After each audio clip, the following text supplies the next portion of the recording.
This morning, we have a special speaker. You've heard him before. He's our junior high pastor, Mike Van Meter.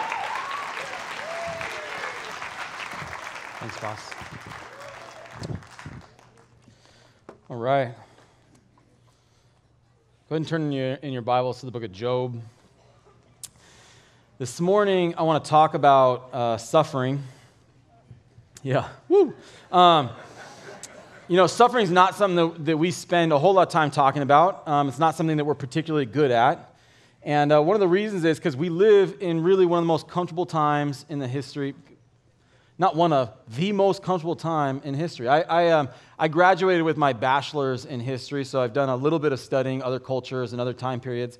And if you gave me a choice between living my life right now today and being a king at any other point in the history of the world, I would choose my life, easily, hands down, for reasons like air conditioning, that I have a refrigerator in my house that I go into, there's a little window in it, I put a cup in and ice comes out and goes into my glass. Because I have a refrigerator in my house that keeps all my food cold. Because we have things like antibiotics and Amazon and Netflix, and because of my couch and because of my bed, that they didn't have Posturepedic beds until recently. They're designed, you can change which number you want to sleep on. Because of athletic wear, we have invented new kinds of fabrics that flick the sweat off of our bodies, that are lightweight. I would take whatever Nike just came out with this last season against any kind of imported silk from the Orient back in 500 years ago, because of things like Home Depot, right? Home Depot. Go to the hardware aisle in the Home Depot, and what kind of screw do you want? Do you want an 1/8 inch? Do you want 1/4 inch, 1/2 inch, 1 inch? What do you want it made out of? What kind of tip do you want it? What kind of head do you want it? What color do you want it? Okay? 200 years ago, if you wanted a screw, you had to go out to the woods, cut down a tree, and try to whittle a screw out of a giant branch. Okay? And we just go into Home Depot and you get whatever you want. We live, as far as convenience and comfort go, we have accomplished some really phenomenal, really amazing things. And so when it comes to suffering, there's this temptation to kind of just gloss over it. We have the ability, our lives are so comfortable, we don't really have to think all that much about suffering. And so there's this tendency, this temptation we have to kind of just gloss over it or push it over the side or not look at the uglier parts of it quite as much. It made me think of a story I heard from this past Olympics. And it was in Brazil, in Rio de Janeiro. And when you fly into Rio, what you would get is you drove away from the airport is this wall that stretched for 5 miles long. And it was just this giant, beautiful, ornate advertisement for the Olympics and for Brazil and why you should invest there and why you should come travel there. But what was on the other side of that wall were 16 of the worst favelas or slums that were totally crime-ridden, they were totally impoverished, that Brazil did not want you to see when you flew into Brazil, right? And that's kind of human nature. It's easy for us to kind of want to gloss over the uglier parts and highlight the good stuff or the nice stuff. And we can do that theologically too. We can do that in our approach to God. In fact, Christian bookstores are going out of business all over the United States of America, and I thank God for it. Partly because, have you been to a family Christian bookstore? They went bankrupt 2 years ago, but before they went bankrupt. And they have like 10% of the store is Christian books, 50% of which are garbage, and the rest of the store is made up of basically random wall art, tchotchkes, coasters, just welcome mats that have the kind of verses on Jeremiah 29:11. I know the plans I have for you, declares the Lord, plans to prosper you and plans to bless you. And amen to that, but that's not the whole story. And so what we have is we have Christians that have kind of developed sort of a bumper sticker kind of theology of God. And that it actually has created kind of a whole section of theology that we call the prosperity gospel. That is basically, the basic tenet is that God wants you to be healthy and God wants you to be wealthy. And at its best, it's a misunderstanding of God, and at its worst, it's a damnable heresy. Because it's not, God does not promise to make you rich. God does not promise to make you healthy in your life. And there's three primary reasons that it's wrong. The first is that it's just not true. It's man-centered and not God-centered. Good theology should center around God and the person of who he is, not put you at the center and your comfort and your ease. The second part is that it's not biblical by any stretch of the imagination. You don't have to read the Bible for very long before you realize that the people of God have a long, rich history of going through very difficult times, very hard times, and God accomplishing his purposes through that.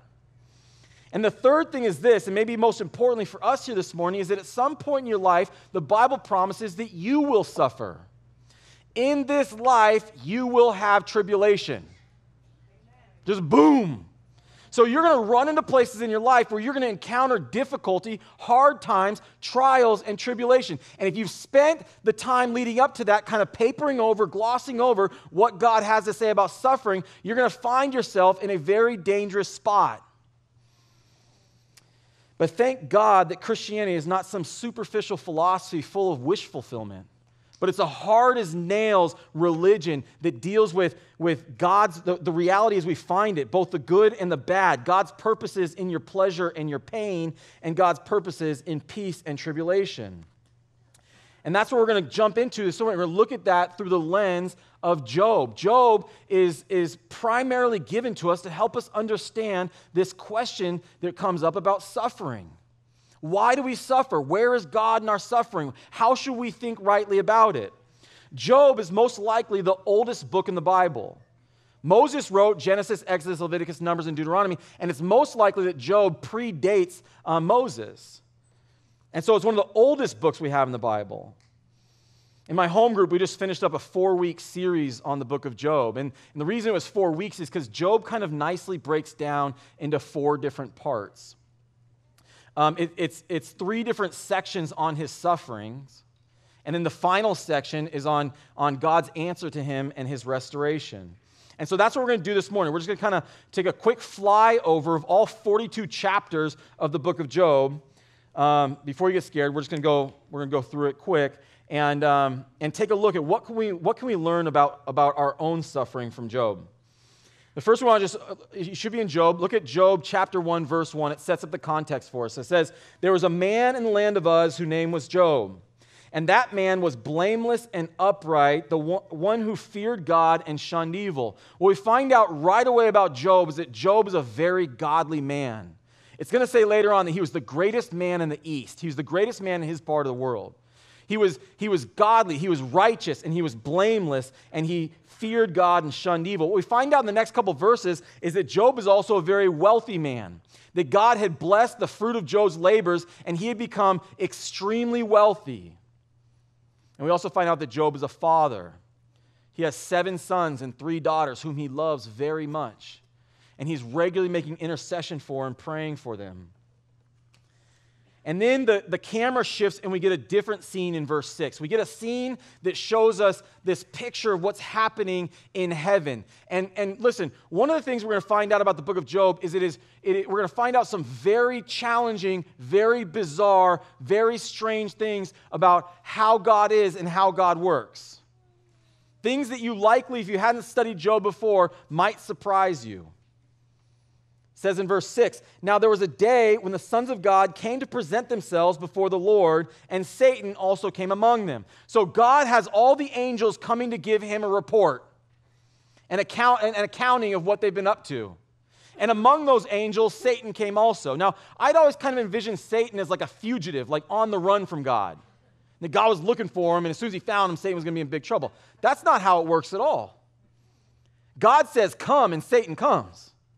And so we find this scene where now Satan is standing before God, and he's giving an account. Verse 7, "Then the Lord said to Satan, 'From where do you come?'" Now let's just stop right there. Anytime you see in the Bible where God asks a question, your little antenna should go up. You should stop and say, "Wait, what's going on here?" And the reason is God doesn't ask questions for the same reasons you and I ask questions. You and I ask questions because we need some information that we don't know. One of the immutable attributes of God is that he is omniscient. He knows everything. There is nothing that he does not know. He knows exactly where Satan is coming from and exactly what he's been up to. And so whenever God asks a question, it's not because he's trying to find out some information he doesn't know. It's going to serve a different purpose.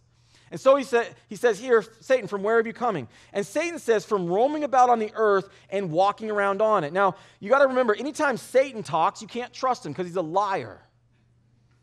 But he's giving a half-truth here.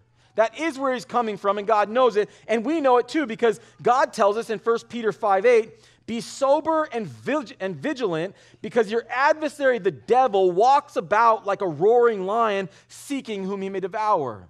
And so Job says, I've been roaming about, walking about on the earth. He has been, like a roaring lion, looking to devour God's creation, looking to destroy the good things that God has created, chiefly among them, looking to destroy the imago Dei, those human beings who are made in God's image. And so Satan's been down there causing trouble for the people of God, trying to jam them up. And then verse 8 is one of the most strange, most troubling verses in the entire Bible. Then the Lord said to Satan, have you considered my servant Job? God, that seems like that's a bad idea. I thought about entitling this message when God brings up your name to Satan. It is God who introduces Job into this conversation. Hey, Satan, have you considered my servant Job? Listen, whatever we're going to find out through this entire time, it's important for us to remember the entire fate, the entire story is going to turn at this one moment, and it's because God has introduced Job into this conversation with Satan. Now, God knows everything. He knows that Satan hates Job. He knows that given the chance that he would destroy Job. He knows that Satan wants to kill him. He wants to jack him up. Yet God says, Satan, have you considered my servant Job? There's no one like him on the whole earth, a blameless and upright man, fearing God and turning away from evil. And Satan knows that too, because Satan hates him for it. Satan hates Job because of his God-likeness, because of his righteousness, because of his faithfulness, because he is without blame.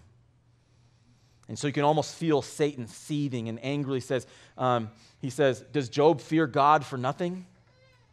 Have you not made a hedge about him and his house and all that he has on every side? Satan's saying, yeah, I know Job, and I'd love to destroy Job, but you haven't let me because you've protected. You set up this hedge around him and everything else, everybody in his life. And so I haven't been able to get to him. And have you not made a hedge about him, and have you not blessed the work of his hands and his possessions and increased in the land? You know, God, the only reason that Job worships you is because you've taken such good care of him, because of the good things you've given him. But if you put forth your hand now and touch all that he has, he will surely curse you to your face. Then the Lord said to Satan, behold, all that he has is in your power, only do not put forth your hand on him. So Satan departed from the presence of the Lord. Now what's going to happen next, it's important for you to understand that Job has no idea about this conversation that's just taking place between God and Satan. Job is just continuing on his life as normal. He has no idea about the storm that is about to hit his life. Now we have a little more perspective because we get this inside information, but I want to note also that we also do not know what God is thinking. We know what God has said to Satan, but that's not what God is thinking. God is provoking or baiting Satan to afflict Job, but we don't know why.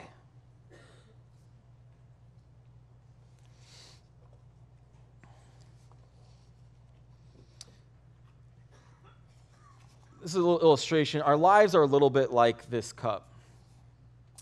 And you can see the outside of this cup. You know what's outside of it, but you don't know what's inside of it. And we spend a lot of time working on the outside of our cup, trying to present ourselves in a way and make sure we look put together and make sure that what people can see when they look at us is nice and good. But it's really what's inside the cup that actually matters. But when you're from the outside, you don't actually know what's inside the cup, right?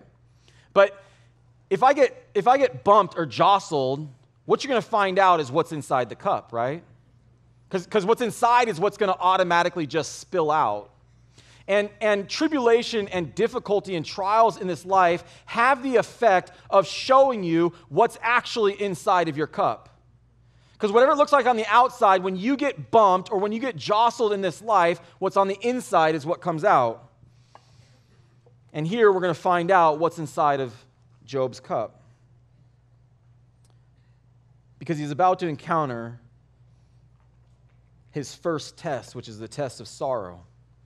A messenger came to Job and said, the oxen were plowing and the donkeys were feeding beside them, and the Sabeans attacked and took them. And they also slew the servants from the edge of the sword, and I alone have escaped to tell you.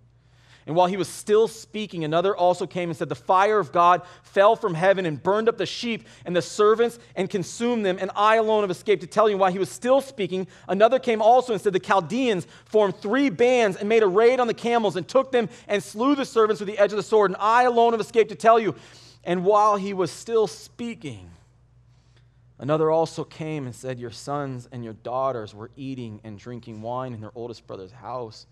And behold, a great wind came from across the wilderness, and it struck the 4 corners of the house, and it fell on the young people, and they're all dead, Job. And I alone have escaped to tell you.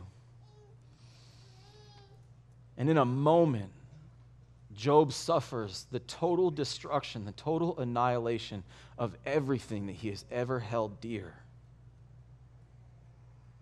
And worst of all, the tragic death of all 10 of his kids.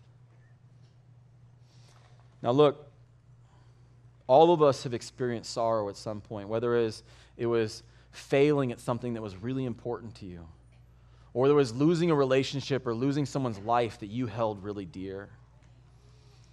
And if you haven't experienced any of that sorrow, you can expect to. Because nobody gets out of this life untouched by sorrow. But it's doubtful that you will ever experience the kind of crushing sorrow that Job has just experienced in a moment.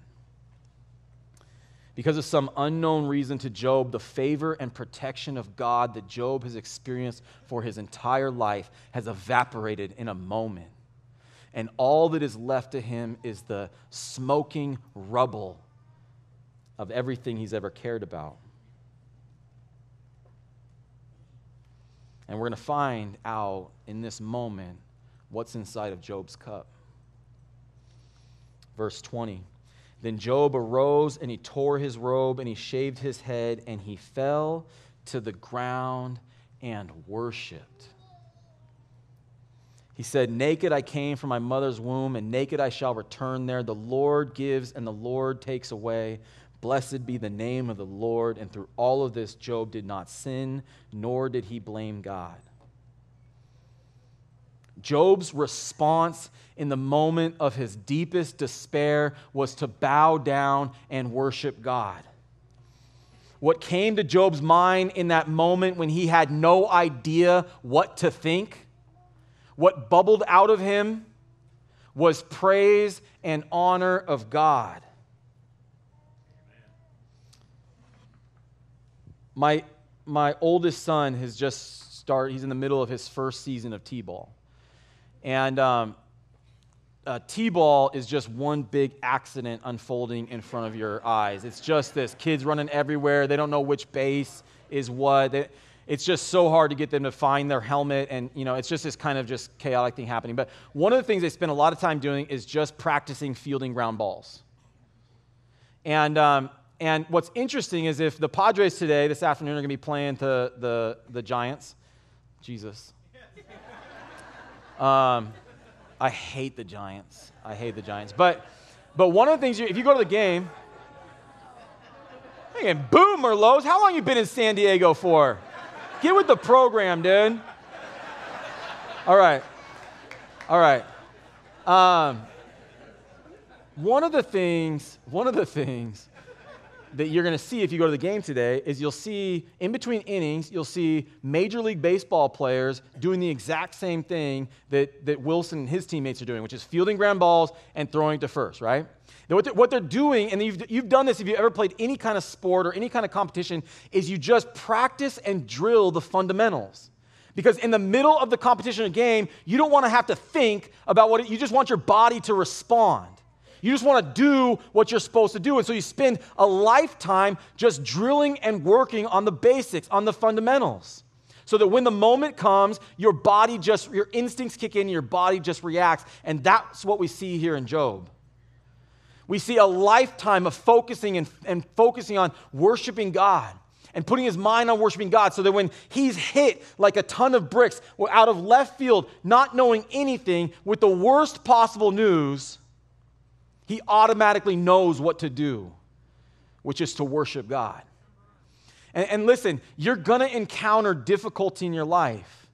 And when people encounter difficulty, everybody has an impulse or an opportunity to turn to God in that moment. And it's certainly better to turn to God than to not turn to God. But if you have not drilled into your life the absolute praiseworthiness of God in the dark moments of your despair, you are going to struggle with coming up with why God is worthy, with why God is good. When you can't see anything except for fear and hopelessness, the praiseworthiness of God is not going to be evident to you unless you have worked hard to seek God in your life. And that's what we find here in Job's response.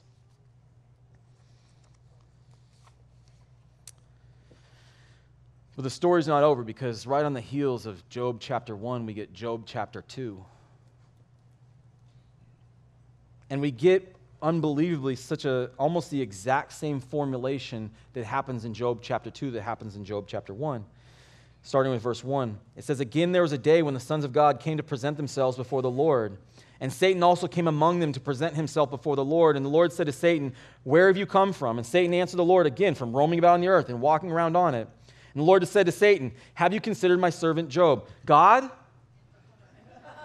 Listen. It's not working out that good for Job. Like, cut him some slack.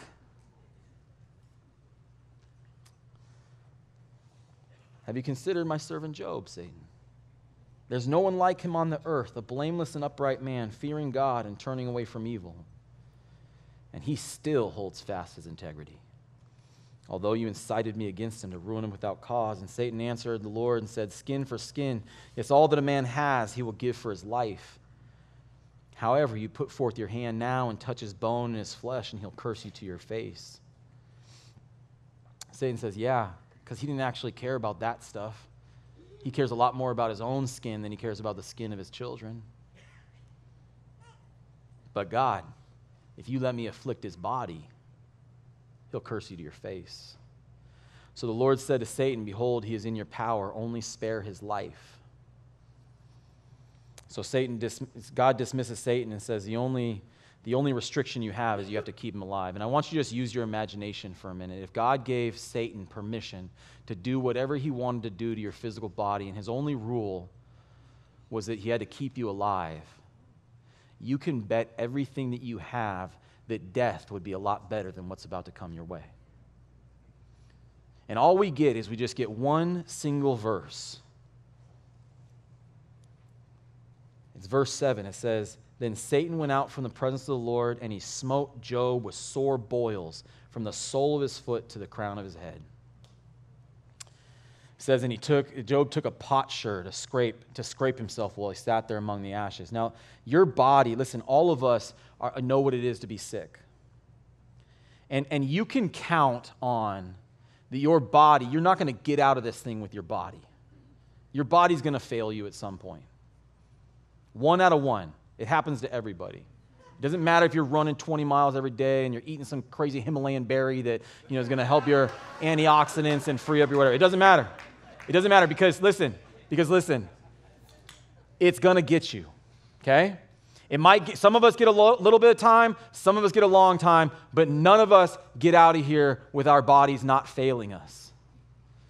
But what we're going to get here in Job is such a sorry, miserable failure of his physical body that as he sits there on the ashes of his life, the only thing that's left to him, his body is going to begin to flare up.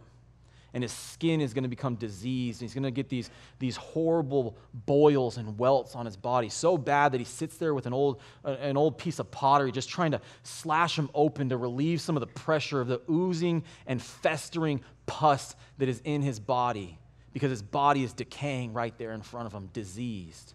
From the bottom of his soles to his mouth, to his eyelids, to the top of his head is Job's pain and misery is horrifyingly amplified. And as he's sitting there, diseased, at his lowest point, the one thing that he has left to him, the one person that's still left in his corner is going to turn on him. Verse 9, then his wife said to him, do you still hold fast to your integrity, Job? Why don't you curse God and die? I want you to remember back to what Satan said to God. You touch his body, he'll curse you to your face. And here's his wife using the exact same language that Satan was using. And you don't have to think very hard to know who's behind this test too. That Satan is tempting his wife to tempt Job to try to bring about his destruction. And she's looking at Job and she's saying, Job, why don't you just curse God and kill yourself? Because that would be better than what I'm looking at right now in front of me.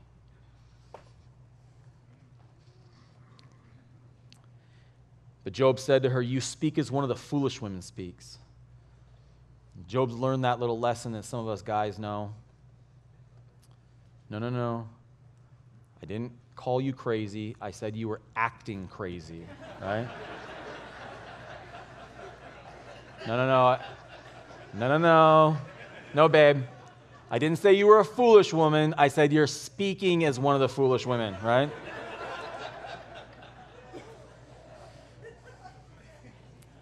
But Job says, shall we indeed accept good from God and not accept adversity? And in all of this, Job did not sin with his lips.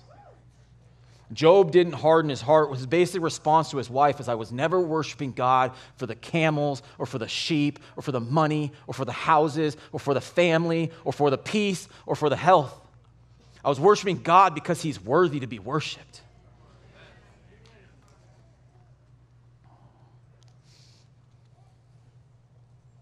So Job endures his second test, which is sickness. And then we get the third test coming right on the heels of that, which is scorn. And what sorrow and sickness could not do in Job, time and scorn is going to begin to test Job's grip on God. It says that Job's three friends, Eliphaz, Bildad, and Zophar, came to sit with Job in his affliction. It says they saw him afar off and they began to weep because they didn't even recognize him. It says they came and they sat with him and they didn't say a word. And for 7 days they just sat and they wept with Job in silence. And if they had just left at that point, they would have been better men.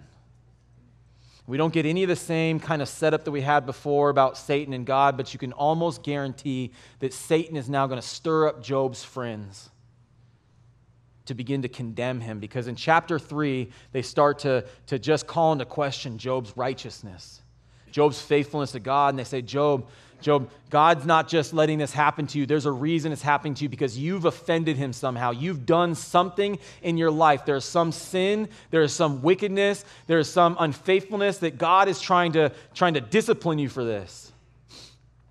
And yet that's not true. What is it that God said about Job? Have you considered my servant Job blameless and upright? And God is going to address these three dudes at the very end. He's going to say, my wrath is kindled against you, for you did not speak what was right of me. And so they're not speaking what's right of God. And this whole thing goes on until for the next 34 chapters, until chapter 37. And you just have this them condemning Job and them calling into Job's character into question and saying, Job, the reason it's doing, tell the truth, you're lying, Job. And you have Job responding to them, but every time they're saying, then why is this happening to you, Job? It's like that question is being thrown in his face that he doesn't know. And Job, who so faithfully passed those first two tests, began to question God himself. Yeah, I don't know why this is happening. That's a good question. God, why is this happening? Do you see me? Do you care? He says things like in Job chapter 10, verse 1 through 3, I loathe my own life. I will give full vent to my complaint. I will speak in the bitterness of my soul. I will say to God, do not condemn me. Let me know why you contend with me. Is it right for you indeed to oppress, to reject the labor of your hands, and to look favorably on the schemes of the wicked? Job 13, verse 3, but I would speak to the Almighty, for I desire to argue with God. Job 23, 2 through 4, even today my complaint is rebellion. His hand is heavy despite my groaning. Oh, that I knew where I might find him, that I might come to his seat. I would present my case before him, and I would fill my mouth with arguments. You know, when you're standing across from someone who's condemning you, and who's lying about you, and who's rejecting you, it's a different kind of a test, right?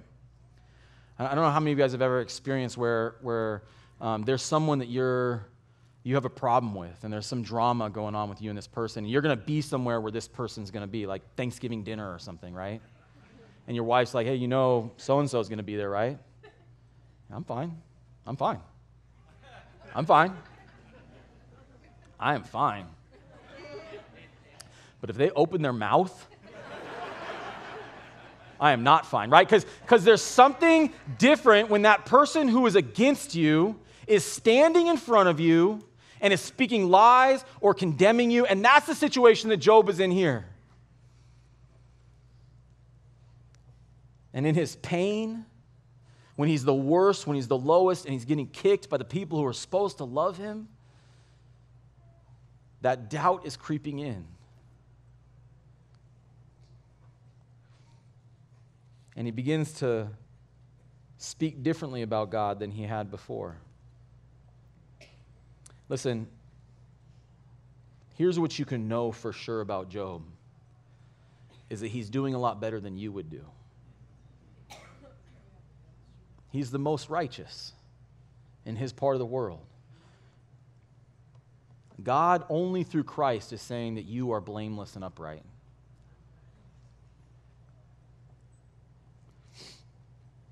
And then everything starts to change in chapter 38. In 37, there's a fourth friend who's talking, and he says that there's a storm that's beginning to brew, and the clouds are turning black. And God is now going to speak to Job through this storm. This whirlwind forms, and God speaks to Job. And in chapter 38, verse 1, it says, then the Lord answered Job out of the whirlwind and said, who is this that darkens counsel by words without knowledge? Now gird up your loins like a man, Job, and I will ask you, and you instruct me. Listen, if God ever tells you to gird up your loins like a man, you're in trouble. All right? You're in trouble. And Job's in trouble here. Because God says, you have darkened counsel with words without knowledge. I've been listening to you guys talk about this for the last 34 chapters, and you guys have no idea what you're talking about. You're all dumber now for this conversation you just had. And so, Job, you've been asking me, you've been questioning me. Let me turn it on you. Let me ask you some questions. Verse 4, he starts. He says, where were you when I laid the foundation of the earth? Tell me if you have understanding. And this just goes on for 4 chapters of God asking Job questions like this. Job, where were you? Look around you. This whole earth, I spoke it into existence. Where were you when I did that? And Job's answer is, I was nowhere to be found. I have no idea. God says, I tie the belt of Orion. I put Pleiades in the sky. Job, tell me what you know about that. Job, I tell the sea it can come this far and its waves can come no further. Job, do you know anything about that? Do the waves and the sea obey your command? Job, I make the sun rise every morning and I appoint the moon in the sky. Job, do you know how that works?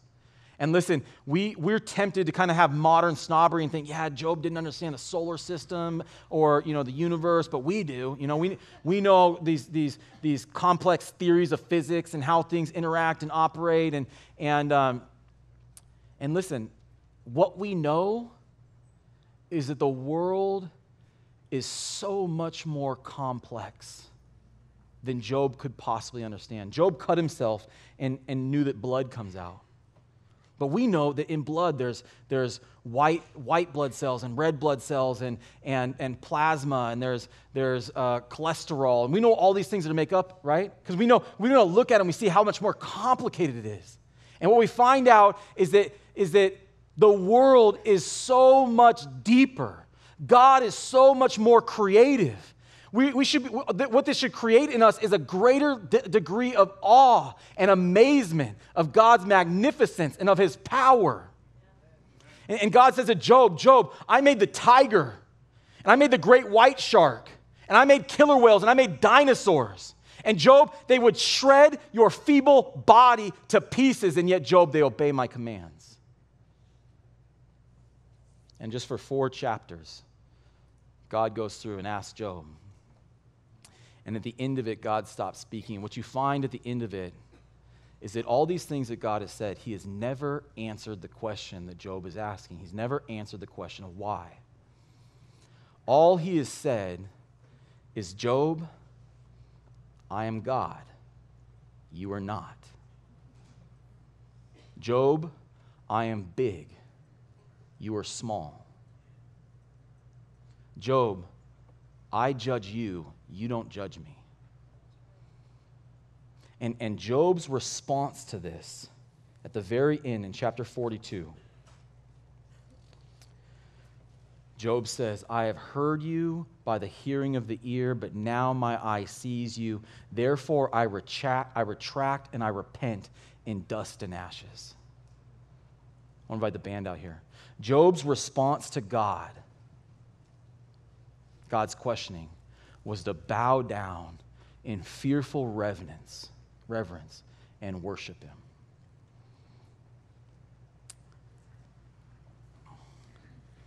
And what you find out is that God's answer to Job is so much better than answering why. Because when he says, Job, you're small, there's something really important for Job to understand about his smallness. And it's something that when you encounter sorrow in your life, you're going to find out, I am not big enough to fix this. You're going to meet the end of your limitations. God, I am not strong enough to fix this for myself. I cannot command the elements or the world to be the way I want it to be. And so you're going to be encountered by your own smallness. But the flip side of that is that God is big. And your limitations are not his limitations. I have these 4 kids that God has given me. Our youngest is 6 months old, but I wrestle with them all except for the 6-month-old. And when she's older, I will wrestle with her too. And we wrestle all over the place. We wrestle in our house, on the bed. We wrestle on the couch. We wrestle on the trampoline. We wrestle at home, at the store. We're always wrestling. And there's one thing that I will not do, which is ever let my kids win, okay? In the Van Meter house, you got to earn it, all right? So we're wrestling, and I take these kids, and I throw them, and I flip them, I spin them around. And the other day, I was arm wrestling my son, and he's using both hands and his legs, and I'm just putting him down. And I was thinking, in my mind, it's good for my son to know that his dad is strong. Because listen, every kid has had this conversation that just says, my dad is stronger than your dad. My dad can beat up your dad. And the reason every kid has had that, because every kid has ever grown up wrestling with his dad, dude, I don't know about your dad, but my dad is otherworldly strong. He could flip me around. He could toss me around like a rag doll. Trust me, my dad could beat up your dad, okay? There is such security in knowing that there's somebody who loves you that is stronger than you.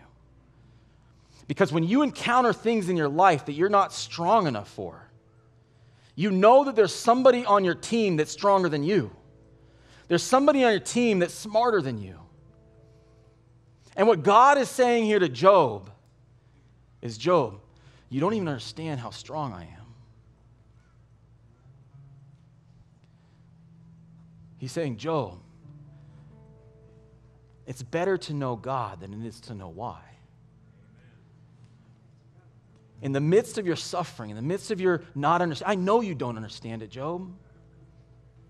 And you probably wouldn't even understand if I explained it to you, but Job, the more important thing is, do you know me? Let me pray for us. Lord,